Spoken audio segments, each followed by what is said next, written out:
Bismillahirrahmanirrahim. Assalamualaikum warahmatullahi wabarakatuh.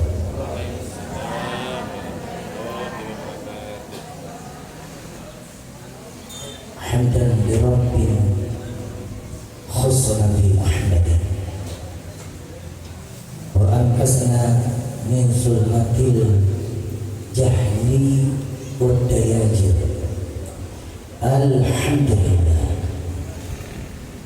Alhamdulillahilladzi hadana bi abdihil mukhtari man da'ana ilaihi bil idzni wa qadanna dana labbaika ya man dallana wahdana. Allahumma salli wa sallim ala sayyidina Muhammad nuri bashari wa malaikal jari wa jama'na fi kulli athari wa ala alihi wa sahbihi ya nur. Assalamu alayka ya Rasulullah, assalamu alayka ya Nabiullah, assalamu alayka ya Habibullah. Amma ba'd. Di ahad ini kita akan membahas tentang kitab Ta'lim Muta'allim. Ta'lim Muta'allim. Ini sangat penting bagi para penuntut ilmu. Sangat dianjurkan untuk memahami ta'lim muta'allim kita, biar nanti tidak gagal fokus. Banyak di antara kita yang hadir zikir atau pengajian, tapi hanya sebatas di tempat ini, di luar sana dia tidak memahami akhlak ta'lim muta'allim. Nah, pasal 1 di sini, pasal 1 dikatakan hakikat ilmu. Apa itu hakikat? Qala Rasulullah sallallahu alaihi wasallam, talabul ilmi faridatun ala kulli muslimin wa muslimah. Ini dikatakan oleh Rasulullah di dalam sabdanya, menuntut ilmu itu wajib. Menuntut ilmu itu wajib bagi semua muslim, laki-laki dan perempuan. Di sini ada kata kulli muslimin wal muslimat. Kulli. Ya. Bahasa kulli di sini bukan bahasa jamak, tapi kalau dikatakan di sini kullu, maka semua yang Islam harus belajar ini. Di sini dikatakan semua muslim. Semua muslim. I'lamu bi annahu la yukfaru ala kulli muslim wa muslimati. Talabul kulli ilmin bal yufradu alaihi talabul ilmi hal. Kama yakunu afdalul ilmu halal wa afdalu amali hifzuhul halal. Di mana di dalam kitab ini juga dijelaskan bahwa perlu diketahui bahwa tidaklah diwajibkan bagi semua orang muslim, baik laki-laki ataupun perempuan, untuk menuntut semua ilmu. Dilarang juga menuntut semua ilmu. Maksudnya dilarang menuntut semua ilmu. Jangan ambil ilmu yang kita tidak jalankan. Di dalam kitab ini ambil ilmu yang kau mau jalankan. Jangan mengambil lalu kau simpan lalu kau tidak amalkan. Ini yang bahaya. Ambil. Kalau ilmu perdagangan, ambil ilmunya. Ilmu ekonomi, ambil. Ini kan semua ilmu. Ilmu fikih, bagian Quran, ambil. Hadis, ambil. Masing-masing ambil. Kalau kalian mau mendalami ilmu, jangan sampai kalian muntah dalam ilmu. Ini yang bahaya. Kenapa dikatakan bahaya? Kalau orang yang muntah dengan ilmu sering cari lawan perdebatan, baru beberapa dalil nanti nak kuasai berani dia lawan orang. Nah, Di dalam kitab ini dikatakan diwajibkan menuntut ilmu yang sesuai dengan kebutuhan dirimu. Diwajibkan menuntut ilmu sesuai kebutuhan dirimu. Pedagang, ambil ilmunya bagaimana cara bikin, misalnya penjual bakso, dia bagaimana caranya bikin bakso. Ambil ilmunya. Kalau bukan penjual bakso bikin bakso, jadinya gepeng. Karena bikin bakso itu kalau orang tidak pintar, tidak bulat di keluar. Ini contoh nih, kita kasih contoh. Makanya dari itu, afdalul ilmi ilmu hal. Dikatakan ilmu yang paling utama ialah ilmu hal. Ilmu hal. Ilmu hal yang dimaksud di sini, wa afdalul amali hifzul hal. Ilmu hal yang dimaksud di sini perbuatan yang paling mulia adalah menjaga atau kondisi ilmu, menjaga diri kita itu juga. Ya, kalau kita mau belajar betul-betul ilmu, maka pelajari ilmu itu dengan khusyuk.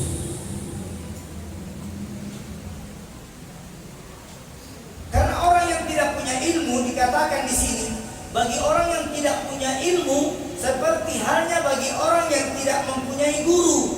Siapa di antara kalian yang tidak mempunyai guru atau mursyid, maka gurunya adalah syaitan.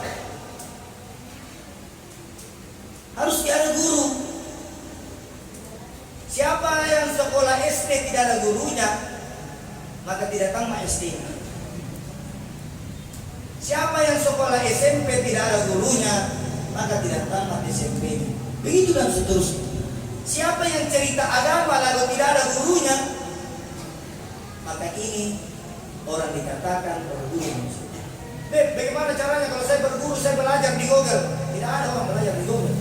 Mengambil referensi di Google boleh, tapi menjadikan Google itu sebagai guru, lah, tidak bisa.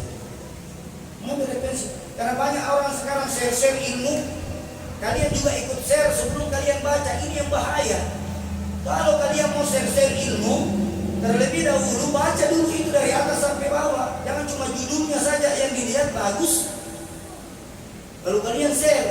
Ada orang yang baca atau ada orang yang amalkan, sementara ilmu itu menyesatkan, maka dosanya kalian yang tanggung. Hati-hati dengan share. Baca dulu. Karena sekarang banyak orang judulnya dikasih cantik, di bawahnya menghina, menghujat, mencaci, memaki. Hati-hati itu dengan ini. Ilmu hadis juga macam-macam. Dan sampai kita belajar hadis-hadis yang tidak sahih, ya, hadis yang doif yang kita pakai, bukan dilarang artinya hadis doif ini jangan dipakai kalau masih ada hadis sahih. Nah, selanjutnya di dalam kitab ini juga yuftaradu 'alal muslimin talabul ilmi ma yaqa'u lahu fil halali ayyil hal kan. Di mana di dalam kitab ini juga diwajibkan bagi semua umat muslim, diwajibkan bagi semua umat muslim untuk mempelajari ilmu sesuai keinginannya masing-masing. Memangnya ilmu itu hanya agama saja? Tidak. Jangan katakan ilmu itu hanya sekedar agama saja, tidak. Ada ilmu pidato, ada ilmu MC, ada ilmu ini, macam-macam. Kita di sini semua, masing-masing kita punya ilmu. Jalankan ilmu itu sesuai keadaan halnya. Kita mau cerita politik, baru kita tidak mempelajari politik. Lebih bagus diam atau apa? Diam. Nggak usah cerita politik. Kita mau cerita sejarah, kita tidak tahu sejarah itu bagaimana. Nggak usah cerita sejarah. Kita mendengarkan lebih baik daripada berbicara sejarah tetapi tidak sesuai dengan sejarah yang ada. Lebih bagus kita mendengar. mendengar itu lebih baik daripada berbicara tapi tidak ada ilmunya di dalam. Itu. Di dalam kitab Ta'lim Muta'allim juga dikatakan di sini dalam semua keadaan. Orang sakit misalnya, yang obati orang sakit gigi, yang obati ahli paru-paru, nyambung atau tidak? Tidak. Hah? Tidak bisa. Sama-sama dokter, tapi kalau bukan dokter gigi yang tangani gigi, ahli bedah misalnya, ya, kalau dokter gigi itu kan dia operasi kecil namanya dicabut, tapi kalau ahli bedah dari atas di sini baru naruh di sini baru nabuka kulit baru nabuka, bukan ahlinya. Jadi kasih sesuai ilmu masing-masing. Nah, cari terus. فَإِنَّهُ لَا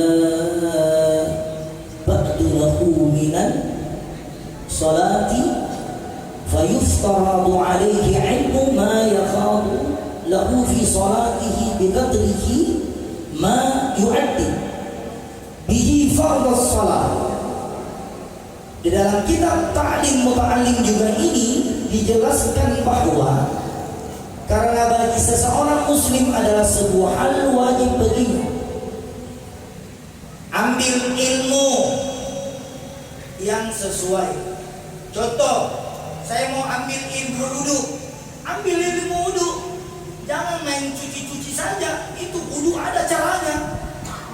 Ambil ilmunya wudu. Wudu yang kalian anggap remeh setiap hari kalian sholat, ambil remeh ini wudu. Inilah yang menyebabkan sholat-sholat kalian tidak diterima karena ilmu wudu tidak ada di dalamnya. Ilmu wudu, adab wudu, doa setelah wudu, bagaimana cara berwudu yang bagus, menghadap apa, ya? Apakah boleh berwudu di dalam kamar mandi? Ini semua ada ilmunya. Kita ambil ini ilmu, ya? Kita ambil ilmunya. Wudu, berdoa, sudah itu menghadap kiblat. Kalau di tempat wudu itu kebetulan tidak ada arah kiblat, arahnya cuma ada arah yang lain, maka kita ambil air di bejana itu lalu kita menghadap kiblat. Itu ilmu wudu. Ilmu sholat ada, sudah wudu ambil ilmu sholat. Ilmu sholat apa? Pelajari yang mana sunnah, yang mana yang wajib. Itu ilmunya. Yang mana di dalam sholat itu hukumnya sunnah, yang mana di dalam doa itu hukumnya yang wajib. Mulai dari niat. Sudah niat takbir, sudah takbir ummul Quran, sudah ummul Quran, kita membaca ayat Quran yang sering kita baca. Dulu saja, karena ayat ini ayat merajalela namanya. Ayat Qul huwallahu ahad ini adalah hafalah ayat sejuta umat. Ya, kalau orang mau bertanya ayat sejuta umat itu yang mana? Al-Ikhlas, Al-Falaq, An-Nas. Ayat sejuta umat. Kalau sudah baca ini, insyaallah.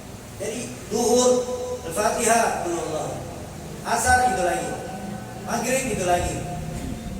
Sekarang kalau kita sudah baca Al-Fatihah, kita baca kul terus habis sampai saya meninggal diterima sholatku. Karena membaca Al-Fatihah yang orang yang dalam sholat, hukum membaca Al-Fatihah itu wajib, setelahnya sunnah. Jadi dibaca tidak dibaca, sholatnya tetap diterima. Makanya jadi makmum itu Bismillahirrahmanirrahim. Ikuti kalau kita jadi makmum.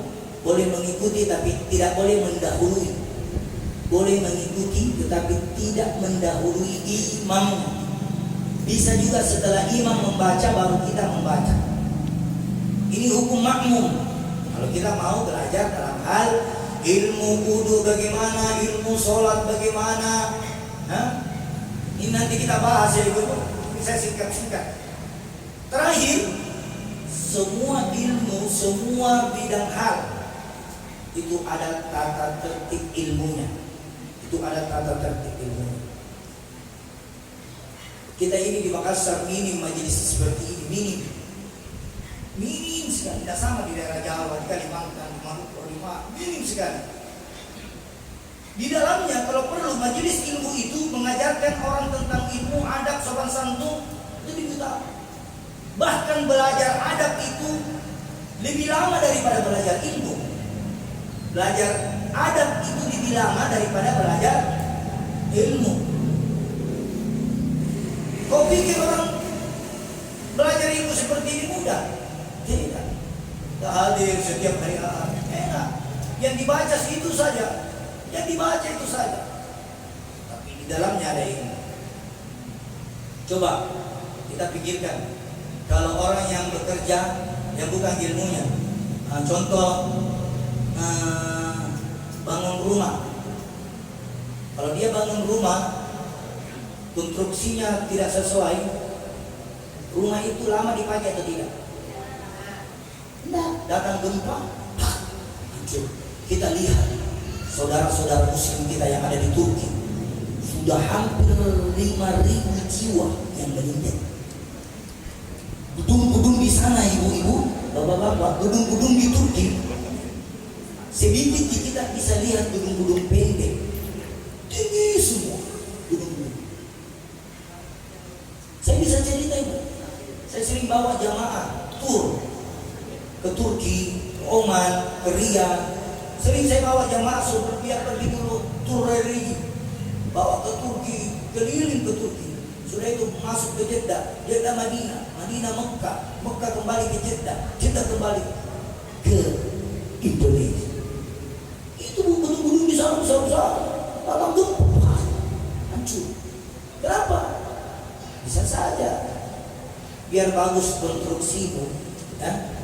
Kalau mau datang itu musibah hancur tuh, apalagi tidak bagus, nah? Bagus saja bisa hancur, apalagi tidak bagus. Ini konstruksi. Ada majelis begini, ya, apa ya? Saya kan selalu aja adab di majelis. Jangan ada suara selain suara yang ada di depan di sini. Itu adab. Satu. Adab kedua di dalam kitab Imam Asy-Syafi'i. Di dalam kitab Imam Al-Ghazali, Imam Asy-Syafi'i menjelaskan adab ilmu atau adab bermajelis. Kalau ada orang datang terlambat, tidak boleh sama sekali orang yang baru itu menggeser tempat orang yang sudah duduk itu. Harus duduk tempat duduk itu kemarin, yang kau ambil kenapa? Karena tidak ada tempat booking-bookingan di sini. Siapa yang duluan? Itu yang ambil. Tidak ada yang bilang kemarin saya, minggu kemarin saya duduk di sini. Kenapa lu pakai di tempat dudukku? Tidak ada di situ sejarah. Siapa yang terlambat, di mana tempat duduknya di situ. Ini banyak nanti saya mau bahas itu. Ini saya membuka di kitabnya Ta'lim Muta'allim ini, nanti kita akan lanjutkan terus. Ta'lim Muta'allim kita akan lanjutkan. Saya mau tanya terakhir penutup, ilmu salaman, ilmu bersalaman. Bagaimana hukum bersalaman? Ada berapa macam salaman Yahudi? Saya mau tanya.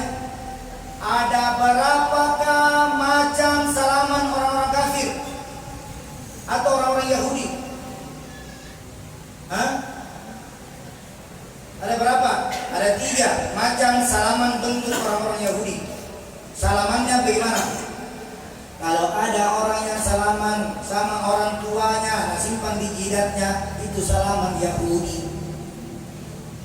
Simpan di jidat, cium tangannya orang tuanya, ini anak simpan sini. Ini tidak ada tuntunannya di dalam Quran, tidak ada tuntunannya di dalam hadis. Ada orang yang cium tangan orang tuanya disimpan di pipi. Ini tidak ada juga di dalam kitab. Disimpan di pipi. Yang pertama disimpan di jidat, tidak ada di dalam Al-Quran ataupun hadis. Yang kedua menyimpan tangan orang tua di pipi, ini pun juga kita bongkar-bongkar hadis dalil-dalil tidak kita dapatkan. Yang ketiga, orang salaman mencium tangan orang tuanya pakai bibir, ini juga tidak ada. Tidak ada. Yang ada di bawah hidung, dihisap, itu di dalam kitab. Mencium tangan ibu atau guru, bukan bibirmu menyentuh tanganmu. Kalau begitu semua murid, maka akan berjauh tangan guru.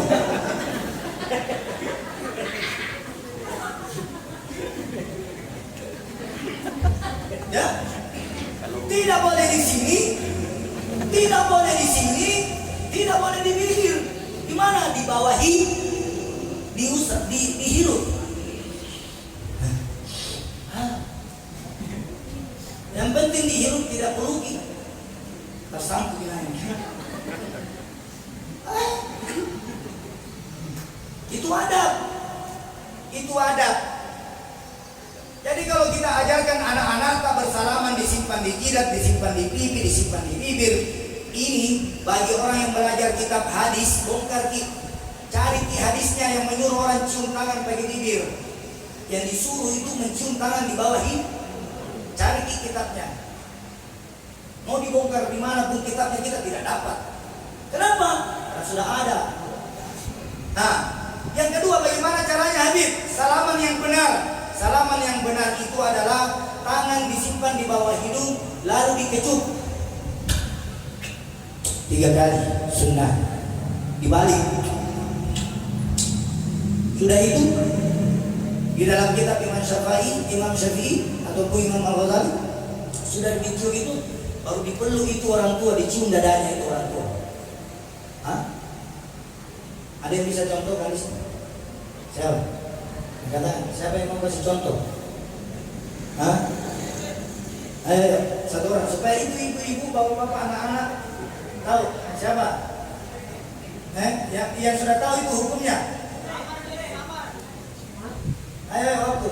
Ahmad, coba bagaimana Ahmad mungkin tahu. Ini jarang orang malu-malu. Ini harus kasih contoh juga, bukan hanya bicara saja. Ahmad, bagaimana antum mencium abuyamu misalnya? Ini saya abuyamu, saya ini bapakmu. Bagaimana caranya yang dianjurkan di dalam Al-Quran atau hadis, cara mencium tangan orang tua yang benar bagaimana? Ya, dicontoh boleh? Gimana? Nah, baru diambil itu orang tua baru dicium begini. Begitu. Itu dalam hadis. Ya, ini bagi orang tua, bukan bagi pacarta. Jangan sampai nanti bilang Habib yang ngajar enggak salam. Tidak, ini bagi orang. Kenapa? Ini di tangan yang mengajarkan, yang mendidik kalian. Hah? Jangan malu mencium tangan orang tua, jangan ke orang tua. Kakinya saja dijilat itu halal hukumnya. Kalau kaki orang tua halal, apalagi tangannya. Kenapa kau mau jilat kakinya orang tua? Dulu kau masih kecil dirawat, taimu berapa bulan, berapa tahun dicuci sama orang tua, pakai tangannya itu orang tua. Kenapa kau mau malu cium tangannya orang tua? Siapa itu? Begitu pun itu. Jangan kau nanti giliran tangannya guru kau cium, tangannya orang tuanya kau tidak cium. Itu juga salah. Hah? Kau cium tangannya guru 3 kali, begitu ketemu sama orang tua cuma 1 kali, itu pun disimpan di sini. Orang panas dingin kalau ada orang salaman begini. Kalau ada orang salaman seperti ini, orang sakit gigi. Hah? Kalau ada orang salaman namun kusut, orang lapar. Makanya ibu-ibu, kita akan lanjutkan kitab ta'lim ini dari ahad ke ahad berikutnya. Kita akan mulai belajar. Yang terakhir, ini juga bagi jamaah, ini yang hadir begini. Siapapun yang berdiri dari tempat ini, itu adabnya harus angkat tangan berdua. Jangan membelakangi guru. Kalau kita mau berbicara adab, kalau ada guru-guru di sini, jangan coba-coba belakangi gurumu. Kalau kita mau bicara adab di sini ya, bukan bicara mau dimuliakan. Guru tidak minta dimuliakan, guru tidak minta dihormati, tapi itu ada adabnya, ada akhlaknya, ada tata caranya, ada sopan santunnya. Berbicara sama guru bagaimana? Hah? Lewat di depan guru bagaimana? Jalan di depan guru bagaimana? Bagaimana kalau guru ada di sini baru murid ada sana jalan? Ahmad contoh lagi satu kali. Contoh lagi satu kali. Mat, bagaimana kalau ada guru di sini kau jalan di depannya? Bagaimana model ilmu jalan?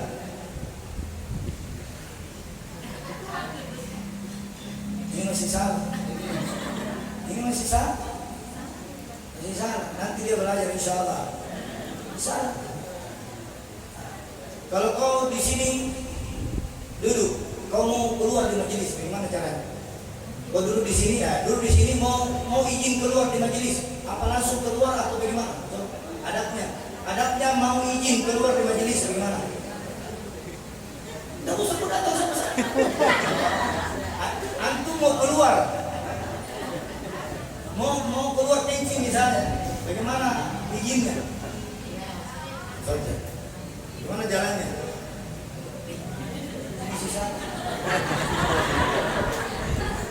Contoh, jadi kalau memang kita mau menuntut ilmu di majelis, memang ada ilmunya, bukan asal sekedar duduk. Namanya majelis ilmu, di dalamnya ada ilmu. Yang namanya majelis salawat, seperti tadi, ada majelis sholat, ada majelis zikir, ada majelis ilmu, ada majelis salawat. Jangan cuma coba keluar. Izin masuk. Jangan cuma coba. Ini kalau kita mau belajar. Pesantren itu begitu semua.